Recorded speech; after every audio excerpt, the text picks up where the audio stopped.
Good evening, everybody, and welcome to another edition of the Sports Exchange. My name is Scott Morgan, Roth Motor City Madmouth, and I am joined by my excellent crew, Mel Farr Jr. Welcome back, Mel. Hello, guys. How you doing? Doing great. Rick Curti, welcome back. Thank you, Scott. Greg Fuchs. Good to see you guys again after a big Dolphin win. Yes, and David Hodges. How you doing, guys? Good to be here. All right, before we get into the itinerary here, just to give you an overview, we'll be talking some pro football and an awful lot of college football as well. I know the movers will be busy with some of the elite coaches out there. Now we're going to address each and every one of those situations. But before we do that, we're going to do our customary beginning with Greg Fuchs giving us a Miami Dolphins recap. And before I preface Greg to take over, okay, I know that Rick Curti's going to have an I told you so, but Molly Karam Rose, okay, had some nice choice words for Cam Newton on First Take when she says, from being back to being back to bench. So back to bench. All right. With that said, great. Take it away. Thank you, Scott. Well, it only took 12 weeks, but the Dolphins finally put together a complete performance. I mean, they just dominated the Panthers on Sunday, especially on the defensive side of the ball. I mean, 3 interceptions, 5 quarterback sacks. The defensive line knocked down 4 passes at the line of scrimmage, held Carolina to 198 yards, and 64 of those yards was a pass, one pass early in the first quarter. So basically after that pass, the Panthers did nothing on offense. So big kudos to the Dolphins defense, which has definitely ratcheted up a notch the last month or so. Offensive side of the ball, pretty good too for the second week in a row, over 80% completion percentage. And even though they didn't run the ball great, I think they only averaged 2.8 yards a carry, but they kept on running. 39 rushing attempts, over 100 yards rushing, and that allowed them to control the clock. I mean, in the second half, the Dolphins only had 3 possessions, touchdown, 2 field goals, but those 3 possessions took 19 and a half minutes off the clock. So if the Panthers, they had enough trouble scoring anyway against the Dolphins defense, but it's awful tough to score when you don't have the football. What else is there? Yeah, we were talking about Newton before we started. He was just god awful. I mean, 5 of 21, 92 yards, 2 interceptions, only 5 yards rushing. And he just looked terrible. It was like close his eyes and threw the ball. I mean, he just some terrible passes by Cam. And to round out the complete performance by the Dolphins, their special teams. First touchdown was a blocked punt for a touchdown. Jason Sanders, all 7 of his kickoffs were touchbacks. And Matt Pilardi, he punted 4 times. Every single time, he pinned the Panthers inside their 20-yard line. So total domination by the Panthers. I'm going to enjoy it for the 1 week because even though they've won 4 in a row, I'm not totally sold on the Dolphins, but we'll see. As we were mentioning, if it's bad enough the Panthers look bad, but when you lose your best player for the rest of the season in McCaffrey, that is just a killer. He will only have played 10 games total over the last 2 seasons. And that's just a killer when your best player misses that much. And a couple weeks ago, I mentioned that Dolphins GM Chris Greer was on the hot seat. His seat is probably still a little warm, but he has to feel a heck of a lot better after Sunday's game because Tua's strung together a few good performances now. And then on Sunday, Jalen Waddle, 9 receptions, 137 yards and a touchdown. Jalen Phillips had 3 sacks. And Javon Holland, a second-round pick this year, he is looking fantastic, and he had his 2nd interception of the year. So all good things for the Dolphins, not a whole lot of mistakes. And the Giants are up this coming week, who may be starting Mike Glennon at quarterback from what I read like an hour ago. So. All right, well, Miami Dolphins did defeat Carolina Panthers 33-10.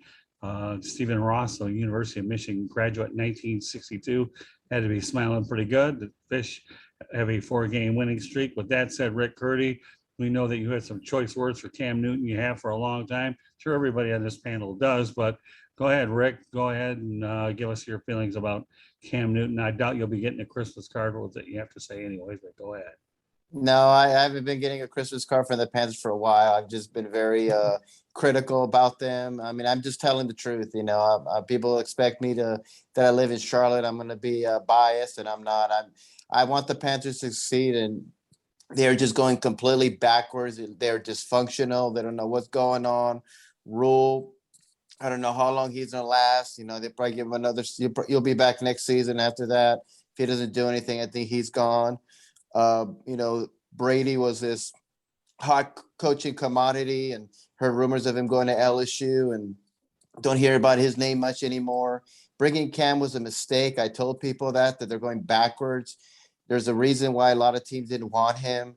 You know, pay him $10 million for not even a season. And, you know, people were just so excited. I wasn't, because to me, he's a has-been, you know, and it's been a while like that, you know, ever since he stormed off when they lost that Super Bowl and he stormed off, he hasn't been the same, you know, and he was just awful that game. I mean, just completely awful.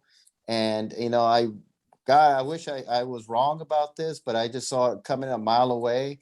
And, you know, he's just a washed up quarterback. There's a reason nobody wanted him.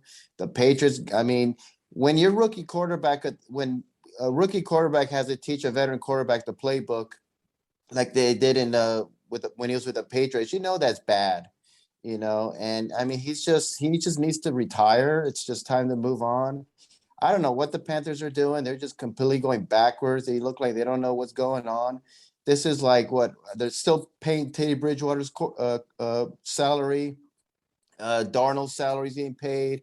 Now Cam Newton, you got 3 quarterbacks. You're probably going to have 4 now with PJ Walker. So it's a complete mess right now in Carolina, in Charlotte. People are frustrated. People are upset. And of course, McCaffrey, you pay him all that money. And, you know, like I said before, he played 10 games in 2 seasons, and he's just made out of glass. He just cannot stay healthy. So it's a complete mess with the Panthers, and hopefully Tepper with all his money could change it around. But right now it looks really, really bad. All right, Dave. Yeah, I agree with Rick. It's, you know, Cam coming back, people thinking, well, you know, maybe he's the Cam of old. You know, he needed to come back home where, you know, knows the city, obviously, or, you know, knows the team, but, you know, it's a completely different team. Ron Rivera's not at the helm anymore. And yeah, you know, to get benched, as, you know, we talked about after throwing, I believe it was 2 interceptions in the first half. And yeah, it's just, yeah, a lot of people said it was just more to sell tickets. I'm sure, you know, obviously ticket sales have spiked a little bit, of course, when they're home, but yeah, Cam, he's lost his mojo. It's not there anymore. It's not been there for a while. I have not followed the Panthers a whole lot over the past couple of seasons, and yeah, I mean, you know, of course, I'll keep up with the scores and, you know, some team news here and there, but, you know, really with, you know, a lot of the games, it's hard to watch now, and you know, yeah, I kind of agree with what Rick said. It's just, you know, the team's going backwards, and Rule again. I'm surprised they brought in a college coach. But, you know, I said, you know, hey, they thought he was the best man for the job. I don't see him lasting, you know, more than one more season, also, as Rick just stated. But yeah, don't want to call it a complete, you know, dumpster fire, but, you know, it just it's really more of, you know, it's a dumpster, just the match has not been lit. So, you know, hopefully, you know, there may be some brighter days ahead, but, you know, with this crew they have now, I just don't see it. You know, yeah, they have Cam for the rest of the season, but I don't see him coming back after this one. He'll probably be gone again in the off season. So, you know, anyone that is a Panthers fan, yeah, there's got to be frustration, and I just think it's going to continue. Right, Mel, obviously you haven't been drinking the Cam Kool-Aid either, have you? No, not really. You know, I was hopeful for him. You know, maybe that he can have a resurgence similar to what Randall Cunningham when he left the Eagles and sat out for a couple of years, and then you know, had an All-Pro year, if I'm not mistaken, led the league in passing, if I'm not mistaken, a year when he came back with the Vikings. And you know, the thing about Cam that you know, and a buddy of mine lives up there in Charlotte. We go back and forth all the time. I mean, he loves Cam, and I'm just honest about what I see and evaluate him. I just don't see Cam working at it. You know, a lot of guys, you know, he's been out of football since the end of training camp. I guarantee you that he's been smoking more cigars than he has thrown passes. I can guarantee you that he has spent very little time. And then, you know, it's not like he's coming back to the same Carolina Panthers that he left. It's a new regime, new offense. So it's an entirely different language than what he's accustomed to. He just had to learn the New England language, the New England verbiage on short notice when he got signed up there. Didn't have training, didn't have the off season mini camps and a little bit of training camp, and then he comes here mid season, and Cam, from what I can see, is not really one to really put in the extra time to study, to really understand and learn the nuances of the offense.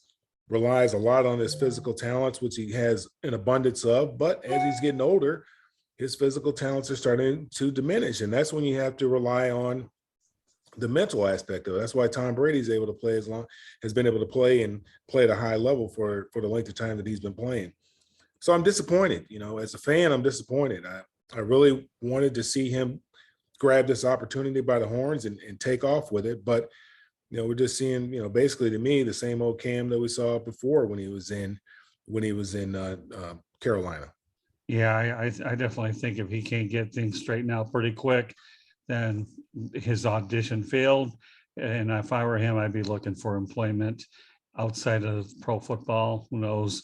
We have the United States Football League coming up pretty soon or wherever. But, I think if he can't make it in Carolina for the rest of this year, show a little bit more, then I think we've seen the last of Cam Newton in the NFL. So we really have a busy agenda. Why am I wearing the maize and blue colors? Well, I'll tell you why. The Michigan Wolverines defeated Ohio State 42-27.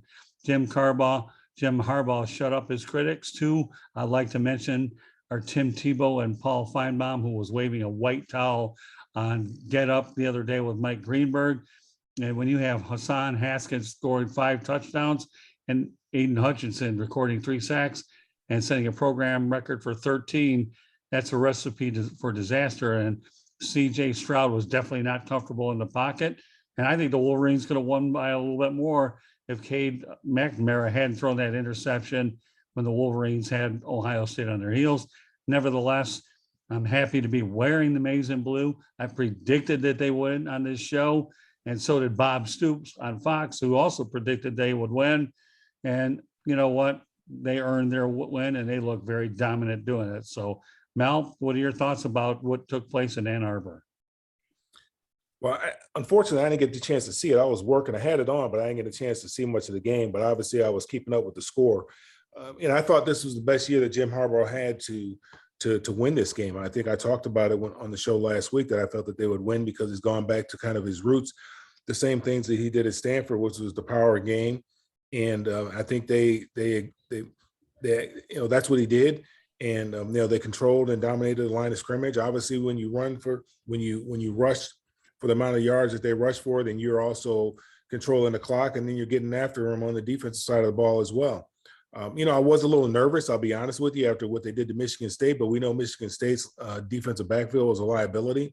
I wasn't sure because I hadn't seen a whole lot of Michigan football, but I saw a little bit of it.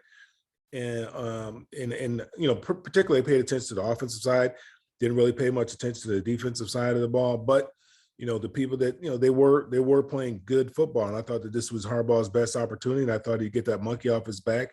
And he did. Now, if there's a team that I hate worse than Michigan, it's Ohio State. Now, I'm a Jim Harbaugh fan, I'm not a Michigan fan, but definitely not an Ohio State fan. So I was definitely pulling for the maize and blue, and they came away with a huge victory.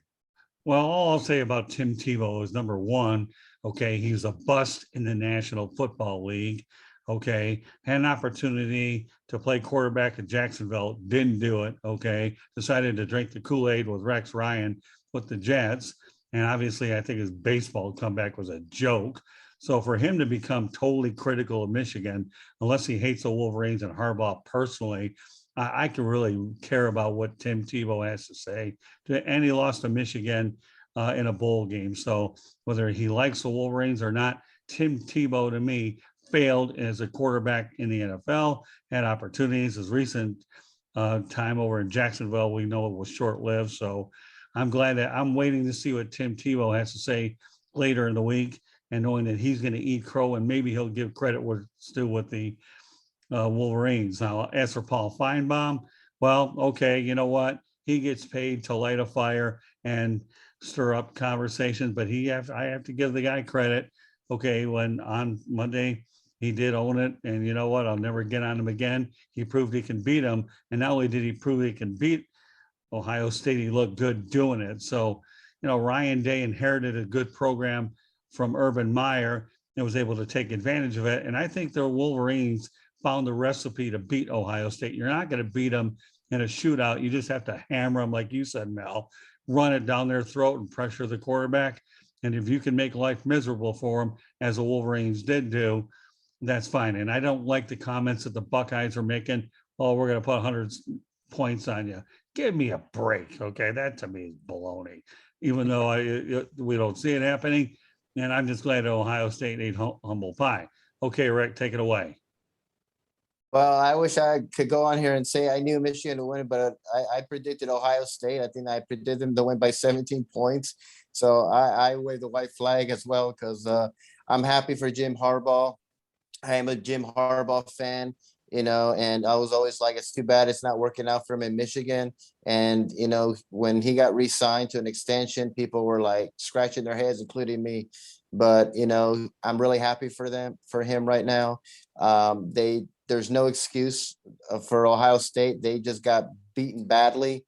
I really do believe that the fans were really involved in this. It was super loud in there.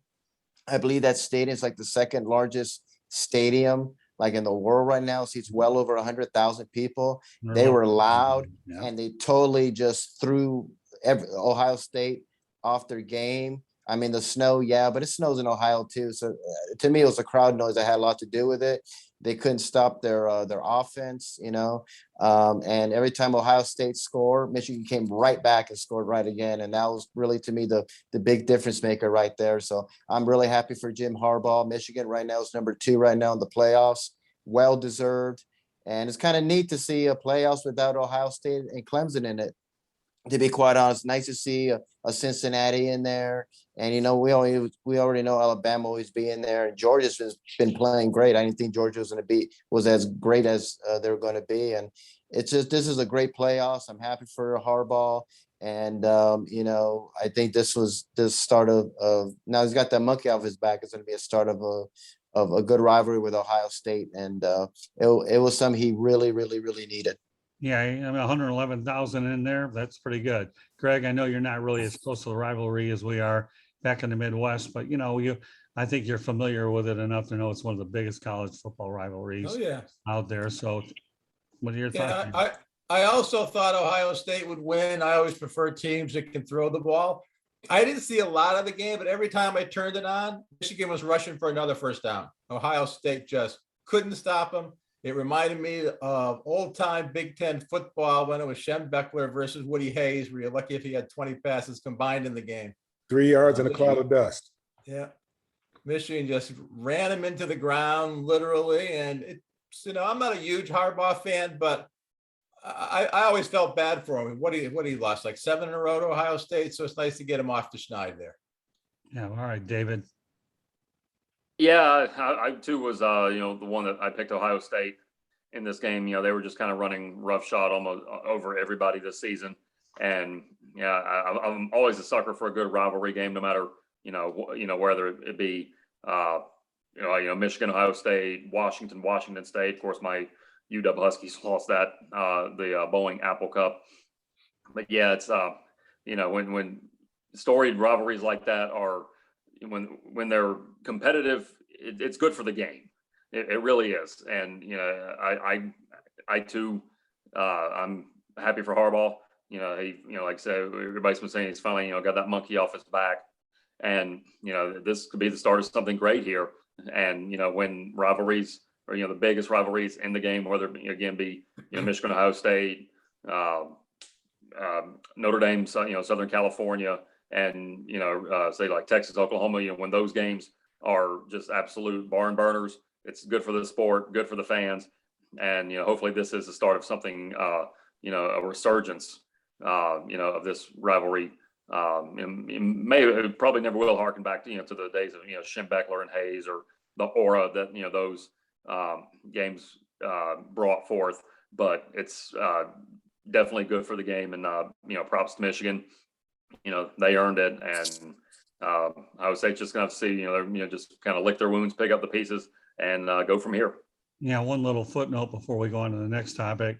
Harbaugh got a $500,000 bonus, and he donated that money to a lot of the athletic department that had to take pay cuts as well. To me, right now, Harbaugh, it's not about money anymore. He's made enough of it anyway. So, like I said, there isn't a person on the planet that's not happy for him. And I think he's entitled another $1 million bonus if they win the Big Ten championship game. We'll find that out. We'll definitely be addressing it somewhere down the road. So on last week's show, we talked about UCLA winning 62-33 over USC. This week, the Trojans lost to BYU at home 35-31. Well, welcome, Lincoln Riley. You just inherited a 4-7 team. And of course, I think they play California to finish it off. But Lincoln Riley brings 55-10 record to the situation at Oklahoma since 2017. So a little footnote that I want to mention, and I'll let you guys take it away, is I don't think that Lincoln Riley's move to USC had anything to do with the Sooners moving to the SEC, because he would be facing the best competition. I think the opportunity to move to the West Coast, a warm climate, loaded with fertile recruiting ground, to me, was the reason he took the West Coast plunge. Well, there's no better person to send this out to right now than you, Mel. Obviously, you played with the Bruins, and you know the LA area real well as Trojan land. What are your thoughts about the move of Lincoln Riley headed to Southern California? I think those things that you mentioned obviously have a lot to do with it, but I think the kind of money that they threw at him had a lot to do with it too. How can you turn that down? I mean, there's some reports it's 110 million. They're buying his 2 homes in Norman for $500,000 over asking price. They're supposedly buying him a $6 million home out there in Los Angeles. He gets 24 access, him and his family, 24/7 access to a private jet. How can you say that? I mean, how can you say no to that? Plus, like he said at the conference, at the news conference, I mean, it's 75 degrees out there, and this is, almost December. And a lot of the players that he got, even the player that decommitted from Oklahoma and actually committed to USC today, who's the number 2 quarterback, I believe, in the 2023 class, he's from California. And there's a lot of guys, the California schools have not been doing a good job of keeping the California players. The Alabama quarterback's from California. The Ohio State quarterback is from California. There's a lot of guys that have been getting out of the state of California. I mean, we got a running back at UCLA that was at Michigan that came back from California, but California is fertile recruiting ground. Now with USC getting Lincoln Riley, a guy that can recruit, has all the resources available to him, is, the administration is in lockstep with him and what he needs to do to attract the type of athletes that he needs to have in order to win. It's going to be tough on the Pac-10, or the Pac-12 rather, I'm sorry. It's going to be difficult. And Lincoln Riley, we know what he can do as far as, coaching X's and O's is concerned on the offensive side of the ball. He's one of the brightest offensive coordinators that we have out there in the game today. So obviously, as a UCLA fan, I'm concerned. I'm very concerned. I mean, that was a shot heard around the world. I don't think anybody saw that coming. I don't think Lincoln Riley saw it coming. But when they backed the Brinks truck up to the house, I mean, how can you just tell them to go away? That's a hard thing to do. Well, the guy's 38 years old, for crying out loud. If he does a lot of the things that everybody thinks he's going to do, he'll have a statue out in Southern California, right outside the Coliseum. Another footnote I should mention, though, that Oklahoma's Bob Stoops is an interim coach, and he'll be coaching in the bowl game, but they won't have a problem landing a successor by any means. Oklahoma's a great job. And I got to give Lincoln Riley credit. He denied he would go into the LSU job, but he didn't say nothing about going to USC. So it's not like he went ahead and pulled a Nick Saban. I'm not going here. No, he just said no LSU. He didn't say the other 3-digit USC. So with that said, Rick, you're another California kid. How impactful is this for Lincoln Riley to be going to Southern California? Well, I think it's great for California. I mean, they needed a big name. I said on the show they can't be getting some coordinator that no one's heard about, or someone from a small school. They need a big name to come to USC because it's Hollywood, and they got a big name. And I was very surprised to see him go there. But with all the money they offer him, like Mel said, and the jet and everything, I mean, my goodness, this guy's like a Rockefeller out there right now. So I mean, you can't blame him for what he did, because who would turn that down? And you're going to California, Hollywood. He said he loves the challenge, and he's got a big challenge over there because USC Trojans have been irrelevant for quite some time now, and maybe they'll bring back the Reggie Bush years of the liner. That was fun. Those days were fun when they were just dominating and winning championships. And I hope he brings that back. We'll see what happens. He's been struggling in these big bowl games as well. But maybe a change of scenery and a whole lot of money and a big mansion, maybe. And he got good news when the guy followed him to the Trojans. So that's good as well. So we'll see what happens. I'm intrigued to see what Lincoln Riley does there. I don't know if he's going to do great or not. I don't know if he's going to be a bust or he's going to be another Pete Carroll up there, or I don't know. But I wish him the best success, and it's fantastic for California. And fortunately, I feel bad for Oklahoma, but I've heard rumors that Brett Venables of Clemson might be the new head coach there. I think that'd be a phenomenal hire for them. So if he does go there, and he's been rumored to be a hot coaching candidate for many years, that would be a home run for Oklahoma if they can land Brent Venables. Well, I mean, we all know that the SEC is arguably the best conference in the country. The national championships speak for themselves. I don't think that Lincoln Riley was dodging it at all. I think he would have fared well in the SEC had Texas and Oklahoma been in there together. But the intrigue of going to USC, playing out west, with that fertile ground, to me, is really what does it. It really does. And, I'm going to say this because I mentioned it on social media, that Oklahoma and Texas are going to have to deal with what Nebraska did when they went to the Big Ten. And that being this: you go to these conferences and the competition's a lot harder. I don't think that they're going to replicate their success in the SEC.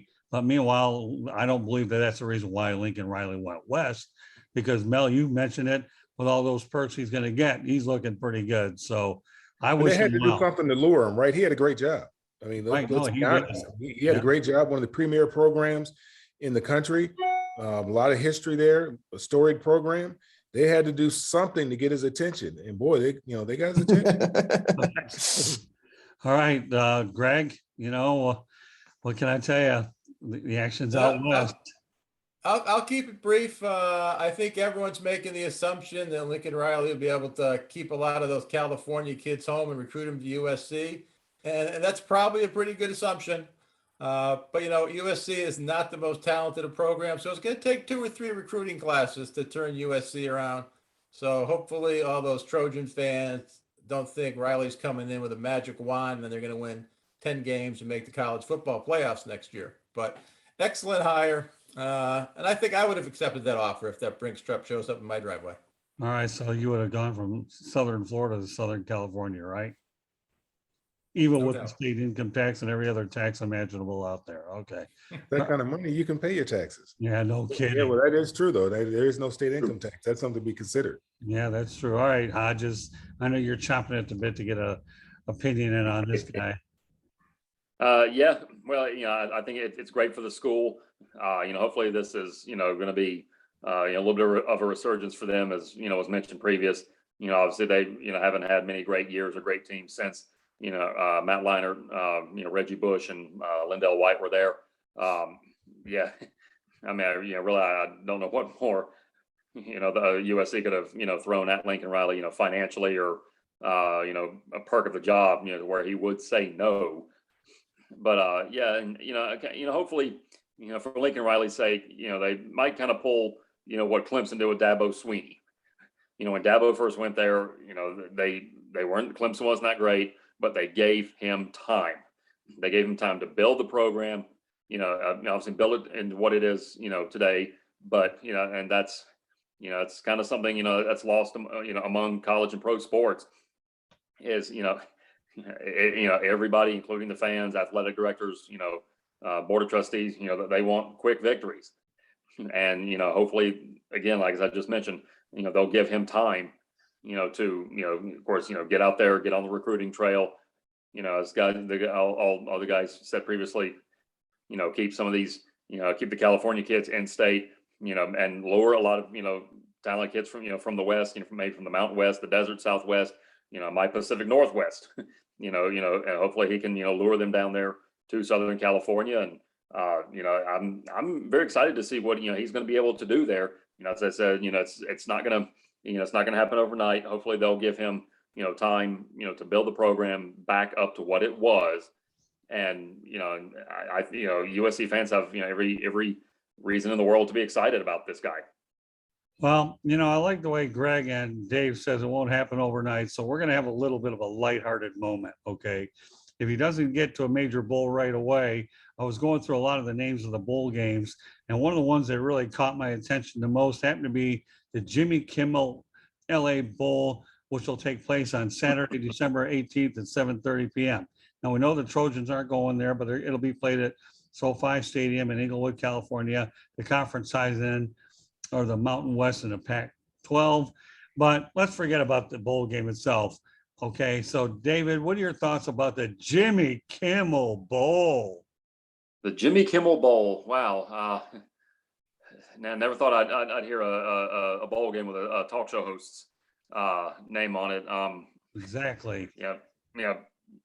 Good for Jimmy Kimmel, I guess. I know, some of the, late night talk show greats, from, many years, years back.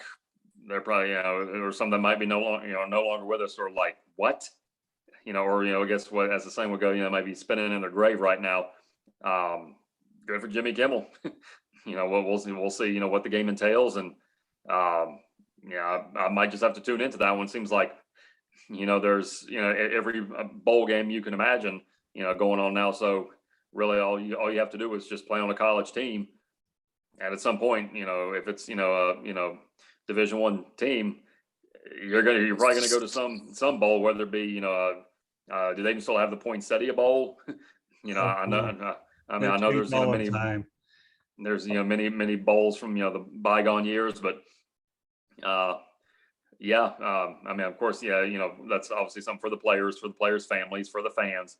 But I might actually have to tune into that one. Well, all I'll say about the Jimmy Kimmel Bowl, the only reason I brought it up there is that right when you think you've seen everything, you have a celebrity with his name on it, Jimmy Kimmel Bowl. All right, Mr. Southern California, Rick Curti. All right, give me your thoughts on the Jimmy Kimmel Bowl.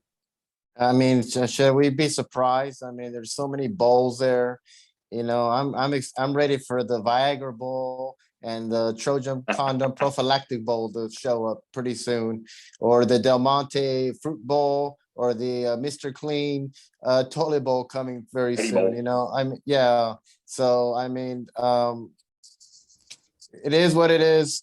Hey, good for Jimmy Kimmel, got his own bowl. If I had the money he did, then I have the Charlotte Bats Bowl. So I mean, kudos to him. I mean, why not? There's so many bowls. I remember when they had the Hooters Bowl. I don't know if that's still around. So many bowl games, I lost track of them. But yeah, sure, why not? Jimmy Kimmel Bowl, and so good for him. Right, Greg, being a Southern Florida guy, okay, I don't know if you've ever been to LA, but tell me your thoughts about the Jimmy Kimmel Bowl, and would there be a celebrity in South Florida that you could ever see getting a bowl game and named after them? I guess in South Florida, you could have the Dwayne Johnson Rock Bowl as an ex-Hurricane. I actually used to live in LA for a couple of seasons. With the Jimmy Kimmel Bowl, it makes me wonder how much the naming rights cost. I know Jimmy gets paid awful well for doing what he does. But usually when somebody gets the naming rights, they got a product or service to sell. So I guess Jimmy just has a little ego to feed there to get his name on the bowl. Hey, Mel? Yeah, it sounds like one of those bowl games where it's actually going to cost you money to go to the bowl. The schools might turn it down because they can't afford to go to the bowl game because it's actually going to cost the athletic department money. But I mean, bowl games are good for one reason. You get some extra practice for the young guys before spring practice. Get to develop players a little bit more. I do think there's oversaturation of bowl games now. Getting the 6 wins makes you bowl eligible. Doesn't necessarily make you bowl worthy, or where people are going to watch you. But I mean, obviously most of these games, if not all of them, are televised, so there is a little fandom around college football. There will be at least the family members and friends watching a lot of these games. And the most important thing is you get a couple extra weeks of practice to get your guys ready, the underclassmen ready for the spring and for the following year. So guys get some more reps. And, that's really the key with bowl games, getting to a bowl game, that you have, not only do you get the perks of going, to get the swag of going to a bowl game, all the swag material that you get from going to the bowl game, but you also get the additional preparation time, which is going to help you the following year. So, all right. So you have any jokes you want to mention about the Jimmy Kimmel Bowl? I got nothing for you. Oh, okay, but I will elaborate on your thought. I'm glad you brought this up, Mel, because when Candy Ebling and I were covering the FAU Middle Tennessee game, and FAU did not become bowl eligible, Florida Atlantic University coach Willie Taggart mentioned the exact same thing that you did. While he was hoping that their bowl streak would be alive, he cited the extra practices as well as, the film that they could. And one only thing I like about the bowls, it's another chance for these prospects to get scouted by another team. The more film you put up, obviously, the better. But yeah, but Willie Taggart mentioned that too. You know what? More practice time, more game time, more reps, and that's the only thing I care about it. But yeah, I think when I heard about the Jimmy Kimmel Bowl, you've heard one thing, you've heard it all. No, I do want to mention something about the running backs before we go to one more college note, then we'll wrap our show up with 2 more pro games. Hassan and Haskins obviously had 5 touchdowns, and Leonard Fournette had 4, albeit 3 were via running and 1 passing, but 9 touchdowns between these 2 guys. So running backs were not extinct in the past week. With that said, okay, well, we're going to go to the Tampa Bay Bucks beating the Indianapolis Colts. Leonard Fournette had 4 touchdowns, 3 rushes, and 1 reception. And he was able to had a pretty good game in his own right. And of course, 17 rushes for 100 yards, 7 receptions for 31 yards. So Leonard Fournette is a ticket for the Buccaneers to go ahead and do what they've got to do. And they look pretty good in their win over Indianapolis, 38-31. So Mel, what are your thoughts about what took place in that contest? I mean, I think that Tampa beat Indianapolis at their own game, running the football. I mean, Leonard Fournette was a number 3 or number 4 overall pick, and it's for a reason. I mean, he ran like a man possessed this weekend. And when he's able to do that, that just makes everything easier for Tom Brady. That opens up the play action game and opens up everything when he runs the football that way. And, obviously we know what kind of defense Tampa has as well. They're very difficult to run against, and they get after the passer. So, it doesn't surprise me what Leonard Fournette is doing. He's a talented back, extremely talented. He's big, he's fast, he's physical. Some of those runs were unbelievable runs, only runs that probably only he can make. And so I'm happy for him. He has a renewed purpose now. He got out of Jacksonville, that situation. At one time it was a pretty good situation. Then, for a little while, this wasn't a good situation for him. And he's gotten somewhere, and he's gotten some leadership. He's somewhere where there's a real leader showing him how to be a pro. And that's Tom Brady and Rob Gronkowski. They're teaching him how to be a professional. And then Bruce Arians, because he's gonna get on you. He's gonna let you know when you're not doing what you're supposed to be doing. So I think it's the ideal situation for him. Gives him an opportunity to flourish in that system and show what everybody thought he could do in the NFL with the talent that he possesses. Yeah, no doubt about it. Rick? Yeah, I mean, the Buccaneers right now are showing why they won the Super Bowl. They look great. They're often a better start than they were last season. Last season, they were slow start. They made a wild card, and then they won the Super Bowl. They're off to a better start this year than they were last year. Brady looks great. It's hard to believe he's 44. He looks great. They brought everybody back. They haven't skipped a beat. Yeah, they struggled a couple times. That's normal, but they played really good against the Colts. And Colts have been playing pretty good too as well when they got off to that slow start. So, kudos to them. But it was a shootout game. But I think Tampa Bay's kind of shown people why they're the Super Bowl champions, why Brady is the greatest quarterback of all time. And wouldn't be surprised to see Tampa Bay back in the Super Bowl. Wouldn't be surprised if they won everything again. So they just look great right now, and we'll see what happens later on in the season. Yeah, I had a chance to see Fournette play when he played for the Jacksonville Jaguars. Really impressed with them, and more importantly, excuse me, coming out of LSU, he was very heralded. So a change of scenery did him a lot of good. But I'm happy for Jonathan Taylor, though, that he's been able to establish himself with the Indianapolis Colts. They got a stud there. So with that said, Greg, what are your thoughts about the Tampa Bay Indy contest? Yeah, well, first of all, in regards to Fournette, when the Jaguars cut him loose last year, I was really hoping he'd sign with the Dolphins, but Fournette obviously made the right decision there, signing with the Bucks. Tampa, even though they haven't played all that great so far this season, they've lost 3 games, struggled to beat the Colts, even though I think the Colts turned the ball over, was it 5 times? Until proven otherwise, the Bucks are still my favorite to go to the Super Bowl and win it. I mean, Brady and Gronk and all that defense. And you remember last year, Tampa's Bay defense wasn't that great the first half of the season, and they turned it on in the second half of the season. I'm guessing that may happen again. So I am on the Bucks bandwagon in terms of making it to the Super Bowl. All right, Dave. Yeah, I agree with everyone else. Tampa Bay is just the gold standard right now, in the National Football League. And, as long as Brady's still down there and, still taking snaps, they're going to have, so many marquee names, trying to pound down the door, to get contracts and, to play there. And, they're going to have, the NFC South locked up, obviously, with Breeze retiring from New Orleans and, Matt Ryan, his, career on the decline there in Atlanta. Tampa Bay.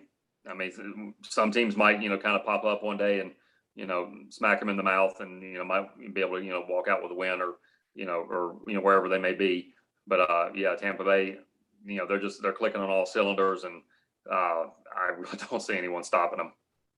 All right, well, we're going to go from Don Brady's current team to his old team. How do you not look at what the New England Patriots did to the Tennessee Titans? 36-13, 6 straight win. Mac Jones throws for 2 touchdowns, 23 of 32, 310 yards. And for that matter, the defense forces 4 turnovers. New England and Tennessee are both resigning at 8-4. The Patriots are looking awfully good, aren't they, Dave Hodges? Oh yeah. Mac Jones, he's finding his stride, and but when you got a head coach like Bill Belichick, you can't play the game of football, if you can't learn from him. It's definitely good to see. Obviously, he's got such a pedigree, from Alabama, so he's playing for the 2 best coaches that are out there today. Obviously, he played for Nick Saban at Alabama, and then now he's with Belichick up there in New England. So you might want to they say the future's so bright you got to wear shades.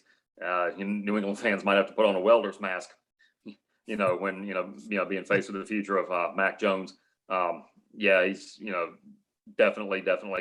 I think he's going to be the quarterback to watch, not just for New England, but for the league, for many years to come. And it's obviously no one can ever fill the shoes of Tom Brady up there, but I definitely think Patriot fans have a lot to look forward to with Mac Jones. Well, Greg, you've seen a lot of the Patriots through the years being in Southern Florida. What's your take on this Patriots team as they continue to pile up the wins? Yeah, I'll have a better take on how good the Patriots are after they play the Bills this week.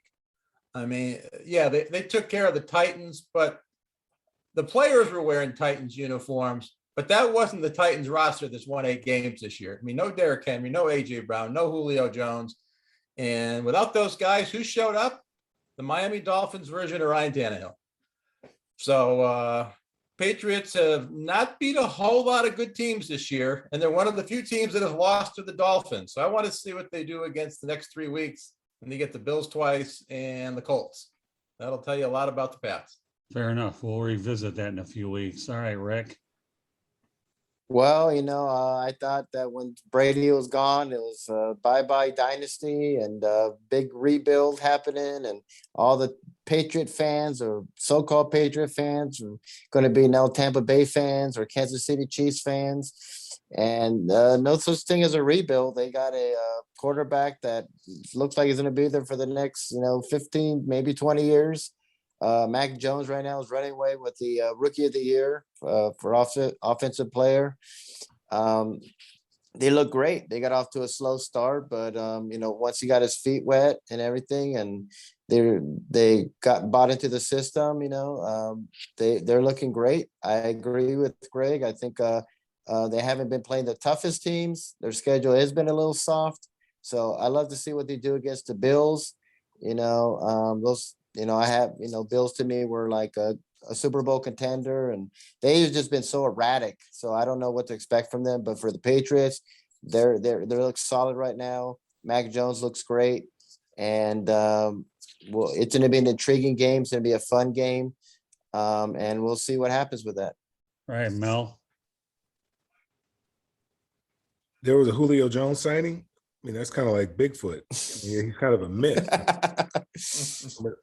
a mystical figure. I mean, Julio Jones hasn't been there all year. You talk about there's no Julio Jones last week. He hasn't, he's played a few snaps all season long.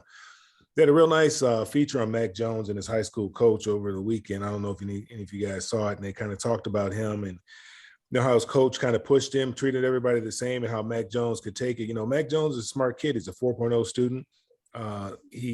So Bill Belichick got the right guy. I mean, he knew what he was looking for and was just praying that this guy would fall to him. Again, we talked about it. Mac Jones, very talented player, fell to the right team and is in the perfect situation for himself. I mean, he couldn't ask for a better situation. All they needed was a quarterback there, somebody like Tom Brady, and they have somebody like him. If he just continues to improve and continues to work, we know he grasps the offense because he's an extremely intelligent player, and he'll continue to make the right plays and get rid of the ball quickly, because that's one of the things that he was taught when he was in high school. His high school coach would always tell him, "Hey, get rid of the ball quickly." So you hold on to that thing too long, it's going to hatch.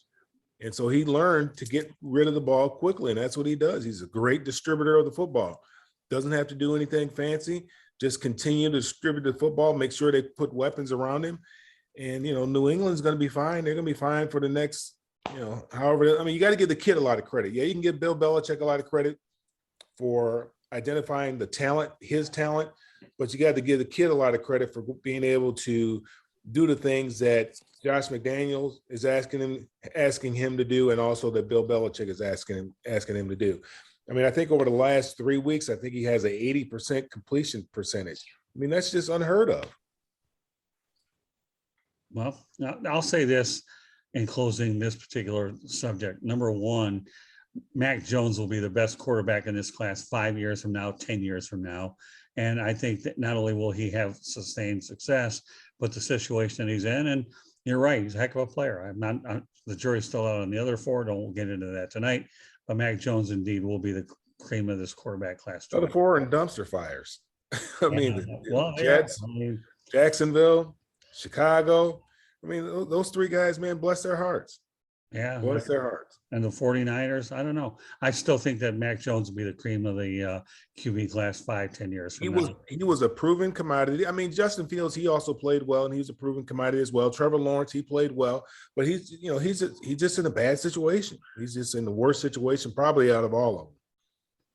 Okay, the last thing we're going to talk about tonight is Mel Tucker was rumored to go to LSU. Michigan State gave him 10 years, $95 million to wear the green and the white. But that didn't stop Brian Kelly from leaving Notre Dame to take the same amount of money, 10 years, $95 million with incentives. He goes from an independent, play whoever you want, to a conference. Now, before I give you guys the floor on this, we all know that Notre Dame refuses to play in a conference. They've got their own TV money. I get it. I still think that Notre Dame would be better served if they were in a conference. I wish there was a way that they can keep their revenue, but they shouldn't get a piece of the pie for the other remaining conferences. I think that with Notre Dame not being in a conference, it's a liability. So with that said, okay, Dave, what are your thoughts about Brian Kelly eating crawfish in a very talented area called Louisiana? Well, definitely gutted, as a Notre Dame fan, obviously, you hate to see him, the winningest, I believe that's, I saw that he was, or the winningest coach in school history. Yeah, it's definitely, it's tough. I mean, obviously, he's going to one of the premier programs, in the SEC, and I'm going to be, I'm definitely keeping an eye on South Bend, to see who, they're going to have to be his successor. But he's definitely got his work cut out for him. Obviously, when it comes to college football, he has just entered the lion's den. He's got to face the Georgias, the Alabamas, as we talked about earlier. On the Lincoln Riley subject. But yeah, it's definitely going to be, I personally believe him going to LSU, this will define his career, to see, how he can do, again, in the premier conference in college football. But yeah, as Notre Dame fan, you're gutted, obviously, in any school would be, when you got, a beloved coach, and, you're happy with what you got. And, it was mentioned with Lincoln Riley, he goes to USC, he had a top commit go with him, so, you could be excited for the upcoming, recruiting class. But, when a coach goes, so can a lot of players. So, I'm definitely interested to see where he's going. Again, hate that he's left Notre Dame, but yeah, I'm definitely going to be watching, how he does down there in the Bayou. Well, he gets a 10-year contract. Les Miles got run out of town after a while. We know Ed Orgeron didn't last very long after a national championship. If LSU keeps running national championship coaches out the door, we'll wonder how tough that next search is going to be, even though he's got 10 years there, and he's going to get a lot of money to make that move. So, Greg, what are your thoughts about this move? I heard someone on ESPN today, and I forgot who it was, saying one of the biggest challenges a coach in Notre Dame has is Notre Dame has higher academic requirements, and it prevents them from getting some of the elite players that other schools do. And that's why one of the driving considerations why Kelly went to the SEC and LSU. So it makes sense to me. But we're on the topic of college coaches. When is the University of Miami going to get off their you-know-what and make a decision on Manny Diaz? Either say he's coming back or fire him. Because you're in the middle of recruiting season, and they can't recruit because he's in limbo. And maybe if you could get someone like Lane Kiffin, who a lot of college kids know, runs a great offense, and I think would be a great fit for Tyler Van Dyke, because the Canes, they lost Rhett Lashley, their offensive coordinator, to SMU. So there's a lot of stuff going on there, and Miami just seems to be stuck in limbo and indecision. As a Canes fan, it's driving me nuts.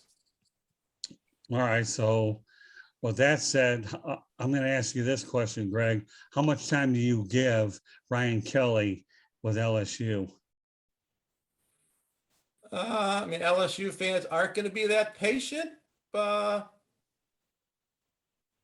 I think you get at least 3 years. You got to get your own recruits in there and put your imprint on the program. LSU, since Joe Burrow left a couple of years ago, hasn't been that strong the last couple of years. They haven't been terrible, but they're not competing for national championships the last 2 years. That's fair enough. Okay, Rick. Well, I was very surprised for the Lincoln Riley. I really thought it was going to LSU. He didn't lie about that. And here comes Brian Kelly with "Hold My Beer," and that's what that was. I was completely shocked by this. I was very surprised. I remember him saying that that Notre Dame was his dream job. He's an Irish Catholic guy. Great fit for him. He did very well there, just like he did at Cincinnati. He hadn't made it in Notre Dame, and now he's really going to be tested. We're really going to see how great of a coach he is. And he's not going to be playing Navy and Army anymore. He's going to be playing the Alabamas, the Georgias, and all that stuff. So honestly, I give him 3 years. I think they're just gonna, LSU's tough. The SEC's tough. There's no waiting or anything like that. They want results immediately. They'll give him some time. But if he don't do anything in 3 years, he's gone. Because we already know that these 10-year contracts don't mean anything. They're nothing. So I give him 3 years. I just like I said, you give a guy all this money and he's never won a championship and he struggled in the playoffs. So that's my concern with that. And he's in a tough SEC where he was an independent football team where they could play anybody who they want, choose who they want. So those days of Navy and Army and all that are gone. Hello, Georgia. Hello, Alabama. Good luck to you, Brian Kelly. Okay, Mel. I think Brian Kelly is a good coach, and he's a great recruiter. And I've looked at his strategy and what he does, and as far as recruiting is concerned, he has to recruit nationwide there in Notre Dame. And what he does is he gets the best players that go to these private schools or the Catholic schools. He gets the best players from those schools, and they go to Notre Dame. That's who he offers his scholarships to, because those guys have the academic aptitude to get into Notre Dame. So I think what he wants to do, I think Brian Kelly wants to have an opportunity to play Alabama and Georgia on a level playing field. The playing field's always been tilted towards Alabama and Georgia because he hasn't had the same kind of players. He hasn't had the same kind of horses. He wants to be able to play. He wants to be able to match wits for wits and see if he can win having the same kind of horses out there. And in Louisiana, at LSU, he'll be able to get the same kind of horses. He doesn't have to go very far to recruit. He can recruit Louisiana, Alabama, Mississippi, Georgia, Texas. He doesn't have to go very far. Florida, he can go to Florida. He doesn't have to go very far. He can get all the kids that he needs to see if he can compete with the Nick Sabans and the Dabo Sweeneys of the world. Yeah, he's done a heck of a job at Notre Dame. And I think what he wanted to do, he's had to coach very hard. He's had to work very hard to stay competitive and to stay relevant at Notre Dame. 15 years ago, 20 years ago, nobody thinks about leaving Notre Dame for another job. You either retire from Notre Dame or you get fired from Notre Dame. That's what happens. You retire, do TV for a little while, and maybe go get you another job like Lou Holtz did at South Carolina. But nobody ever leaves Notre Dame. Notre Dame was the job to get. Nobody ever leaves Notre Dame for another job. And that's what he did. He's the first coach ever to do that. So that has to tell you something. He's been there 12 years. I guarantee you it's been a hard 12 years because there's high expectations at Notre Dame. And to be honest with you, he's lived up to the expectations. They've gone to a championship game. I think he's been in the college playoffs 3 times total, including the championship game that he went to. And they were nowhere, they weren't close. The games weren't close. Now he has an opportunity to get the same kind of players that Alabama has, Georgia has, Clemson has, USC is going to get here eventually, Ohio State, and see what he can do. Yeah, I think the only difference between the Notre Dame job versus LSU is obviously we all know that Notre Dame's known for their academics, and LSU obviously will be looking for better athletes. I think he certainly has good ground there as well. So I'm glad we were able to bring that up. But that said, okay, as we wrap up the show, David, why don't you let everybody know how they can get a hold of you? Yeah, I'm on Facebook, Dave Davino Hodges, Davino. For those that don't know, I'm a diehard soccer fan, always been a fan of the Brazilian teams. And since all these, great soccer players that have come out of Brazil, their names either end in O or HO, I kind of gave myself a Brazilian soccer name. Again, Dave Davino Hodges on Facebook, and I'm also on Twitter at Dave Talks Sports. Yeah, before we go any further, I do want to mention one thing while it's fresh in my mind. I personally think that he'll be good for at least 5 or 6 years because of the fact that it is a pressure cooker down there. Wanted to get that in, but he could do a pretty good job. All right, Greg, go ahead. Yeah, you can catch me on www.southfloridatribune.com. I write about mostly the Dolphins and football. And you also can get me on Twitter at G Fuchs and Gregory Fuchs. Okay, Rick. You can catch me on my website at www.charlottebats.com. I'm also on Facebook at Charlotte MLB and also on Charlotte Bats. I'm on LinkedIn under Rick Curti, Curti. I'm also on Instagram at Charlotte Bats, CLTBATS. And I'm also on Twitter at Charlotte Bats, CLTBATS. And you can email me at cltbatsbaseball@gmail.com. All right, Mel. Yeah, mine's easy. All the social media at my name, at Mel Farr Jr. That's Twitter, Facebook, LinkedIn, Instagram, at Mel Farr Jr.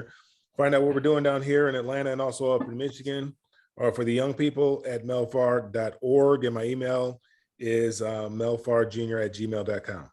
All right, and finally us. If you want to go to our website, www.southfloridatribune gets it done. That's www.southfloridatribune.com.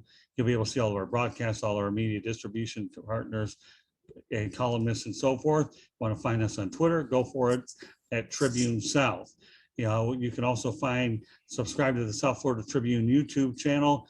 And by doing so, you'll see all the videos that we have from all the different shows that we offer, from like 108 Stitches, Baseball Talk, No Limits, South Florida Tribune Podcast, and of course, the Sports Exchange. And you can find these broadcasts here on iHeartRadio. You can find them on Apple, Google, Spreaker, you name it, or wherever you get your podcast. So whether you're listening in your car or whether you're watching, feel free to go out there and contact us. And of course, you can email us at southfloridatribune@gmail.com. So we're heavily represented on social media. And I like to view the audio sites as like a marketplace wherever you get your podcasts. We're out there, and we certainly encourage your feedback. Go to our website, and you'll also be able to find a lot of great photos that Candy Ebling does a wonderful job. So our email, once again, if you have any thing you want to tell Mel and the rest of the guys, southfloridatribune@gmail.com. So we're all over the place. So guys, you did a great job. I'll just say, folks, please be out there and be very careful with COVID-19. There's a variant out there, and COVID-19 is not going away. I don't care what anybody says, for a long time. So on behalf of my outstanding crew, David Hodges, Greg Fuchs, Rick Curti, Mel Farr Jr., my name is Scott Morgan, Roth Motor City Mad Mouth. Thank you for joining us on this edition of the Sports Exchange. And until the next time, take care, everybody, and be well. Bye-bye. Good night. Night, guys. Good night.